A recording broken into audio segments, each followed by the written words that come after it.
Salut YouTube, bienvenue sur la chaîne de Richman. Alors aujourd'hui je continue le défi pour te donner les méthodes et les astuces pour pouvoir maîtriser l'anglais. Et donc aujourd'hui je vais te montrer une astuce très particulière qui va te coûter exactement 0 €. Alors pour ça il faut que tu te rendes sur le site de Amazon. Donc tu vas sur Amazon, donc je te recommande d'aller sur Amazon.fr. Tu peux faire la même chose sur Amazon.com, mais bon, tant qu'à faire, autant le faire sur Amazon.fr. Donc tu vas ici et tu demandes ici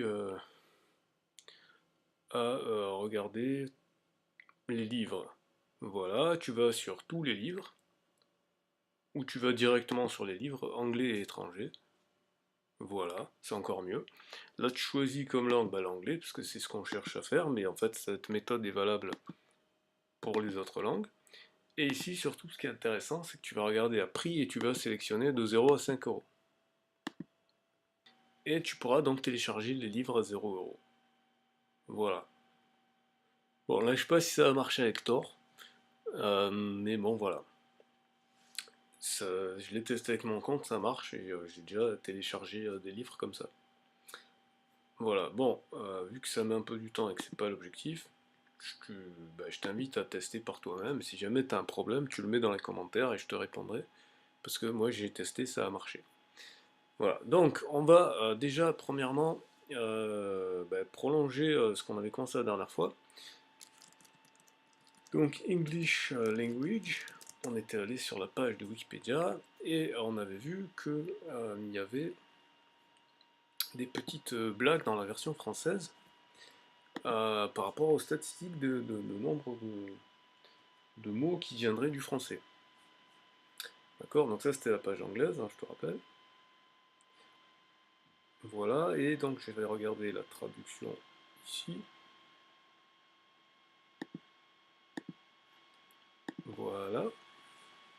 Et donc on avait cette histoire de 60 à 70% des mots de la langue anglaise qui seraient d'origine normande et française. Moi j'étais assez sceptique par rapport à ça, donc ce que j'ai fait. Voilà. Alors, liste des mots français d'origine.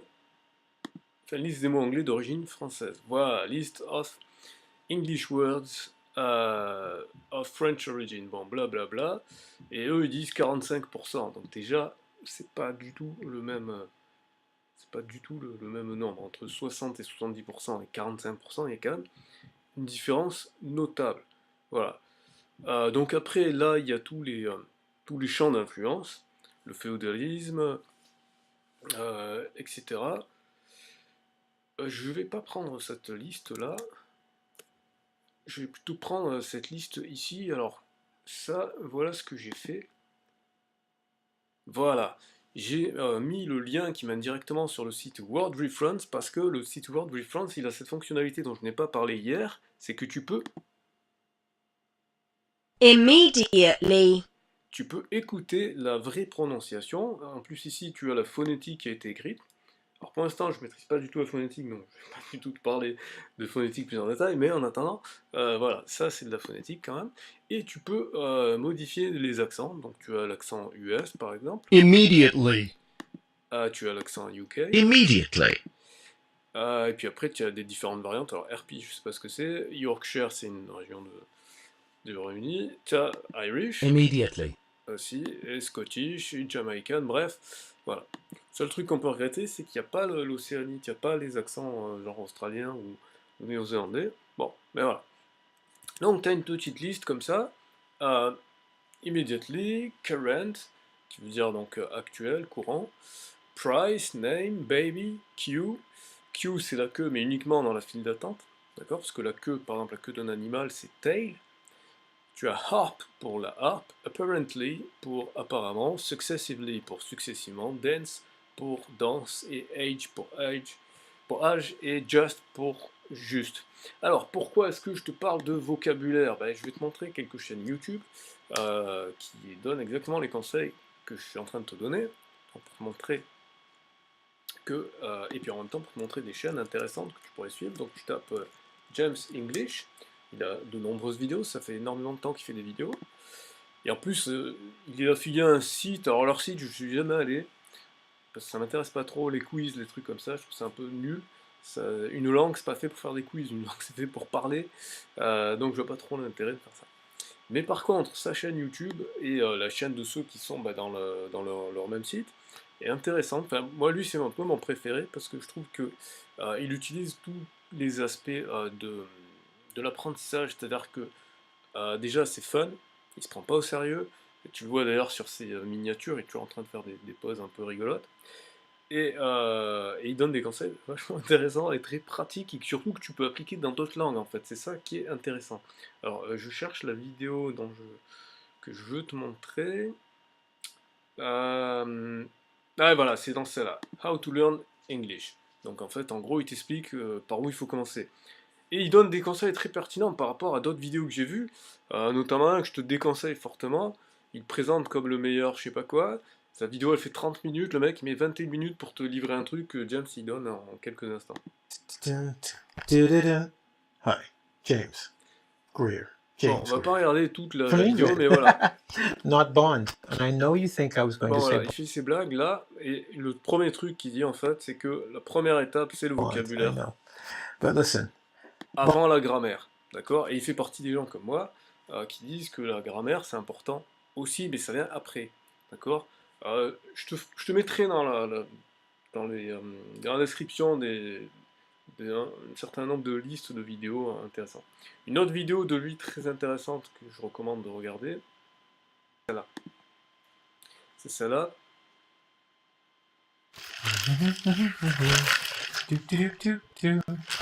Hi, James from England. That's a mighty nice year. Bon, mais voilà, comme il Today, dit, I want c'est to pour les teach a gens qui lesson sont avancés. Donc ça, je t'en parlerai après. Voilà. Bon, ça, c'était pour les petites astuces, les histoires de vidéos, et trucs comme ça. Il y a quelqu'un qui a mis un commentaire dans la vidéo d'hier et à qui j'ai répondu. Donc je t'invite à regarder la vidéo d'hier si tu l'as pas vue. Mais je vais te montrer le site également. C'est TinyCard Flashcard par Duolingo, qui est aussi gratuit. Donc c'est un complément de Duolingo. Et tu as des flashcards. Donc là, comme tu peux le voir, tu as plein de choses en dehors de l'anglais. Mais toutes les choses qui sont en dehors de l'anglais sont basées sur l'anglais. Donc c'est pour ça, comme je te le disais hier, c'est le prérequis. Il faut absolument maîtriser l'anglais si tu veux accéder au reste. Parce que tu vois qu'il y a tout. Tu as de la géographie, tu as de l'astronomie, tu as le russe, tu as encore de l'astronomie, tu as des mathématiques, tu as des sciences, tu as de la politique, de l'anatomie, voilà, un peu tout ce que tu veux. Il y a énormément de, euh, de, de choses que tu peux apprendre grâce à ça. Voilà, donc tu vois, il y a plein de trucs. C'est très intéressant. Un autre site qui est très intéressant, qui est une application, mais par contre qui n'est pas gratuite. Alors non, j'en parlerai dans une autre vidéo, parce que là aujourd'hui j'ai décidé de parler que des choses qui sont gratuites. Voilà, donc. Alors, maintenant, qu'est-ce qu'on va faire? On va aller sur un site très intéressant qui s'appelle wikileaks.org. Voilà, c'est un site d'information. Alors, si tu ne sais pas, euh, c'est le site qui a révélé les scandales de la NSA, celui qui a aidé Edward Snowden, etc. Alors, regardons, parce que je suis un petit peu, voilà, on va dire, un petit peu dans l'actualité. Et là, ici, 31 juillet, Macron Campaign Emails. Ah, voilà qui est intéressant. Regardons ce que dit un site d'information totalement libre, qui accepte les bitcoins d'ailleurs, au passage, à propos de notre système. Donc là, c'est parti, comme hier, je vais lire et traduire à la volée. Donc je ne connais pas du tout cet article, hein, je viens de le découvrir avec toi, et je vais donc le lire en même temps. Macron Campaign Emails, donc la campagne d'email de Macron. Today, Monday, 31st July 2017, or 2017. Donc, je fais une petite remarque par rapport aux dates. Jusqu'aux années 2000, les Anglais faisaient toujours la décomposition des millésimes en deux nombres de dizaines. C'est-à-dire, 1990, c'était 1990 ou 1990. À partir des années 2000, il y en a certains qui ont décidé de casser un petit peu la tradition et de dire 2000, 2001, etc. Mais à partir des années 2010, il y a une retendance, on va dire, conservatrice, qui consiste à revenir un peu en arrière et à redire comme avant 2017. Donc parfois tu vas avoir des gens qui vont dire 2017 et parfois tu vas avoir des gens qui vont dire 2017. Je suis pas académicien, d'ailleurs l'anglais n'a pas, contrairement au français, n'a pas l'académie, il n'y a pas l'académie de la langue anglaise. Donc c'est pour ça que les Américains se permettent d'avoir fait des distorsions par rapport à l'anglais typiquement britannique, et de même pour les Australiens ou les Canadiens ou les Néo-Zélandais, et même les Écossais et les Gallois et compagnie. Donc du coup c'est un petit peu chacun qui fait comme il veut. Donc je reprends. Today, Monday, 31st July 2017, WikiLeaks publishes a searchable archive of 21,075 unique verified emails associated with the French presidential campaign of Emmanuel Macron. Alors, une petite remarque avant la traduction.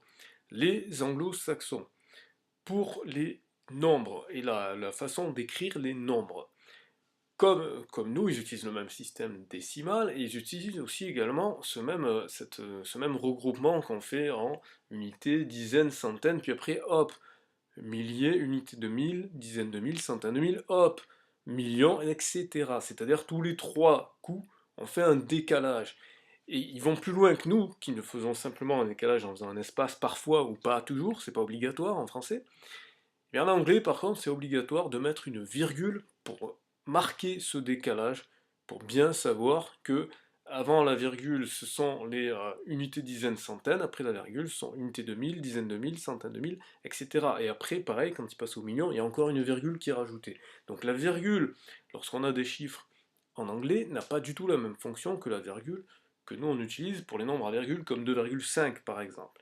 Dans ce cas, en français, on utilise donc la virgule pour séparer le nombre entier de sa partie décimale.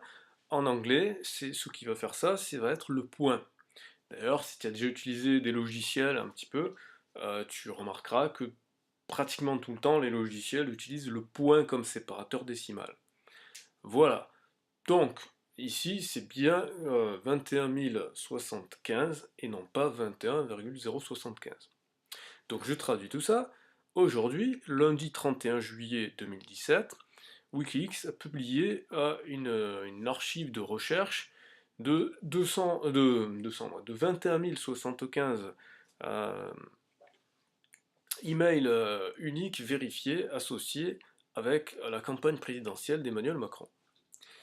The emails range from 20 March 2009 to April 2017. Donc la fourchette, la palette, l'éventail de recherche de ces emails va du 20 mars 2009 jusqu'au 24 avril 2017, ce qui est énorme. The 21,075 emails have been individually forensically verified by Wikileaks through its DKIM system. Alors, je ne sais absolument pas ce que c'est que ce truc-là, hein, c'est un truc technique, mais on a un lien externe. Et forensically, ça veut dire médicalement. On va vérifier ensemble parce que j'ai un petit doute, c'est un mot que je n'utilise pas tous les jours. Donc, on va aller checker ça sur justement Word Reference. Et tu vois que déjà, Word Reference, il a bugué. Donc, forensically, je vais le copier-coller hein, parce que j'ai un doute. De toute façon, si Word Reference ne le connaît pas, on pourra toujours checker soit Google, soit... Eh ben ouais, hein, il le connaît pas. Donc on va checker Google.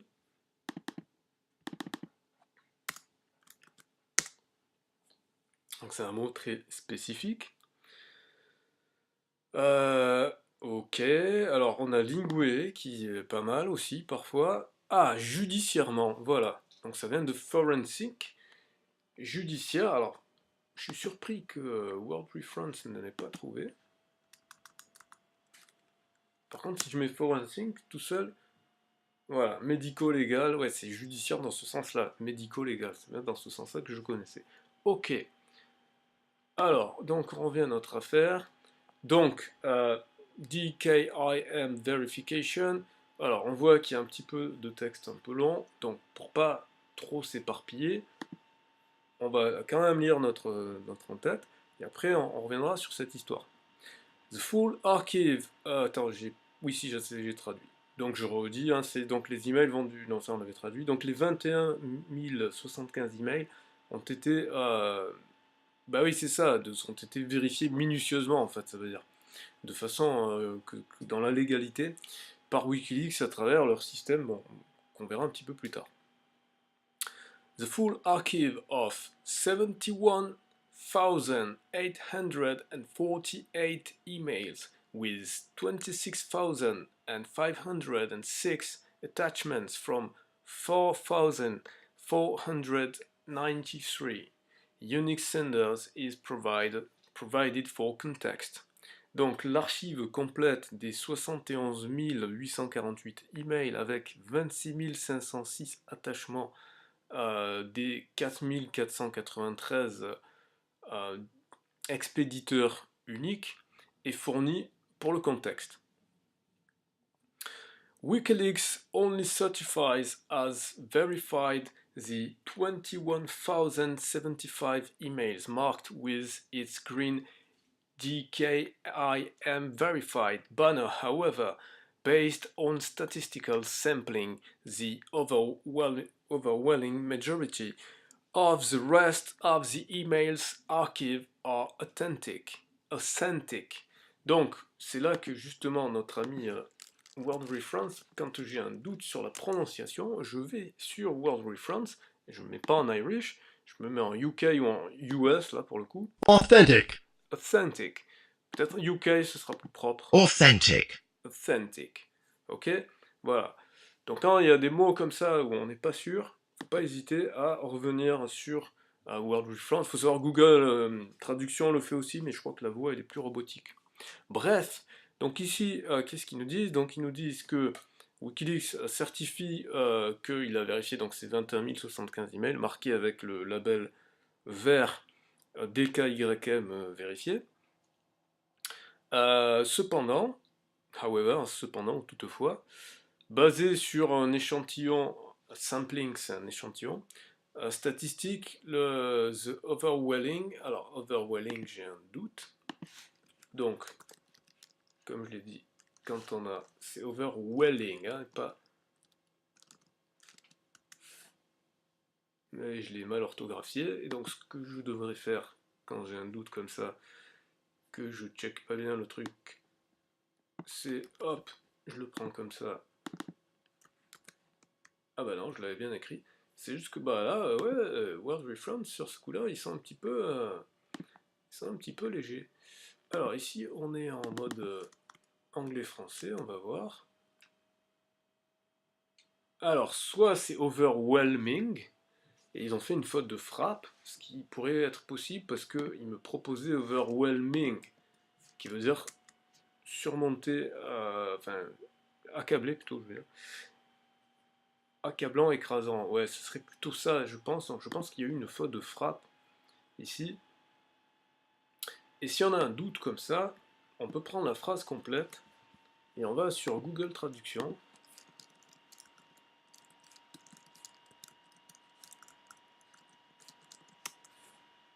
Et Google va nous aider dans notre travail.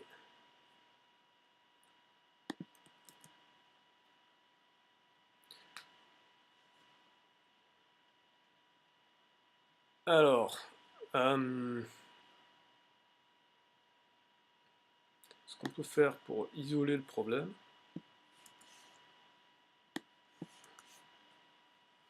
donc il a corrigé en overwhelming, d'accord? Donc c'était bien ce qui me semblait. On peut quand même regarder ça, leur traduction, ça peut toujours être utile de comparer. Donc Wikileaks certifie seulement avoir vérifié les 21 075 courriels, marqués avec sa bannière verte, voilà, donc DKIM, pardon, mais en fonction de l'échantillonnage statistique, la majorité des archives, ouais, enfin la plus grande partie des archives de courrier électronique est authentique. Voilà. Donc c'est ce que j'avais dit, à peu près la même chose, et on continue. As the emails are often in chains and include portions of each other, it is usually possible to confirm the integrity of the emails in the chain as a result of the DKIM verified emails within it. Alors, donc, en tant que emails qui sont souvent en chaîne de mails et inclut des portions de chaque autre, il est habituellement possible de confirmer l'intégrité des autres emails de la chaîne comme un résultat des DKIM vérifiés, des emails qui ont été vérifiés avec cette méthode. Donc pareil, on va aller checker quand même que la traduction soit correcte. Donc étant donné que les courriels sont souvent enchaînés et comprennent des parties les unes des autres, il est généralement possible de confirmer l'intégrité des courriels dans la chaîne à la suite des emails vérifiés par DKIM. C'est tout de suite beaucoup mieux. Voilà, ensuite, Guillaume Poupard, the head of French Government Cybersecurity Agency, ANSSI, told AP on June 1 this year that the method used to obtain the emails resembled the actions of an isolated individual. Poupard stated that, contrary to media speculation, ANSSI could not attribute the attack to Russia and that France had previously been subject to hacking attacks designed to falsify attribution. Alors, j'ai un doute sur la prononciation de resembled, donc je vais aller vérifier avec mon ami Word Reference. Décidément, ce... Ah oui, c'est moi qui ai oublié le R. C'est moi qui ai oublié le R. Hop. Voilà, alors là, celui-là, il propose pas la sonorité. Peut-être que... Décidément, j'ai du mal avec le R, moi.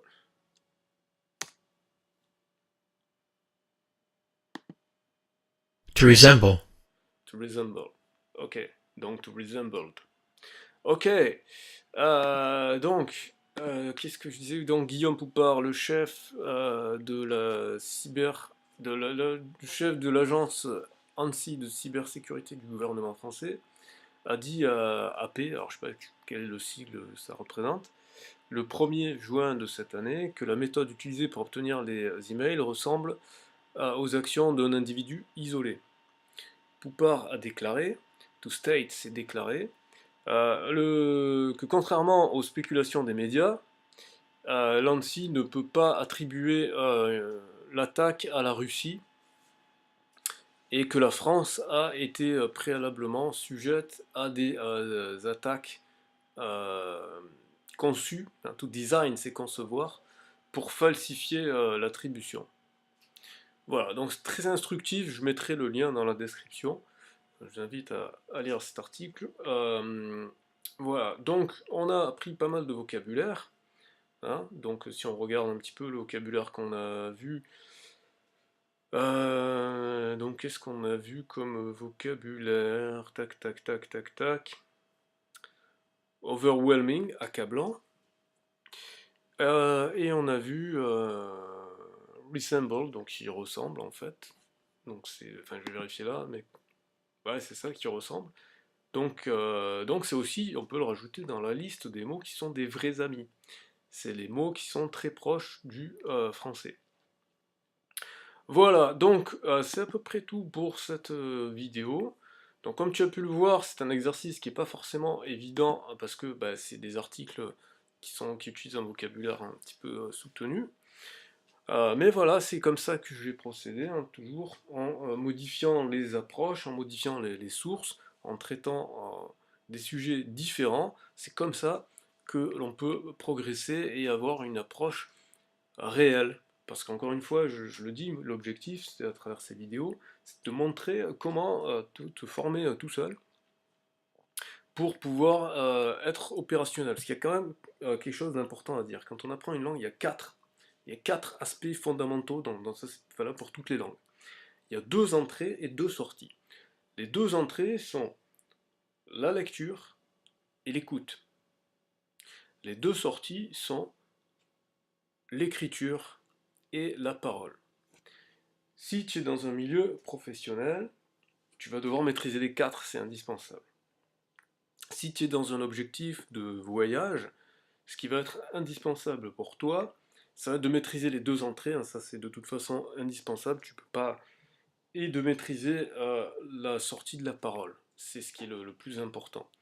Et dans les interactions avec les gens, en règle générale, sauf si ce sont des interactions distantes, mais ce sont des interactions physiques, d'accord, où tu es dans la même pièce que les gens, les interactions les plus importantes se font par le biais de l'oral. Donc c'est la capacité d'entendre et de comprendre et la capacité de parler et de se faire comprendre qui vont être extrêmement importantes.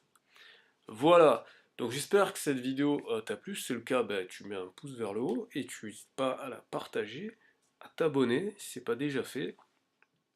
Et je te dis à demain pour la prochaine vidéo. Et comme d'habitude, bah, tu peux, si tu veux, me soutenir. D'ailleurs, je crois que la prochaine vidéo, on ira regarder le papier officiel du Bitcoin. Voilà, je te souhaite une bonne journée et je te dis à demain.